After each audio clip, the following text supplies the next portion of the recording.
આજે મુસ્લિમ બિરાદરોની બકરા ઈદની ઉજવણી કરવામાં આવી હતી। મુસ્લિમ ભાઈઓ બહેનો તથા નાના બાળકોએ સુંદર મજાના વસ્ત્રો પહેરી નમાજ સવારની કાયમ કરી એકબીજાને બકરી ઈદની મુબારક કર્યા હતા।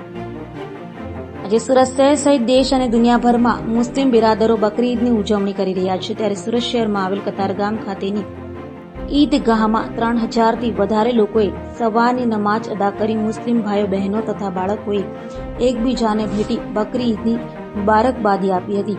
સુંદર મજાના વસ્ત્રો, માતા તથા કલાત્મક ટોપી પહેરીને નાના બાળકોથી લઈને મોટેરા સુધીના લોકો આજે સવારથી જ એકબીજાના ગળે મળતા દેખાતા હતા।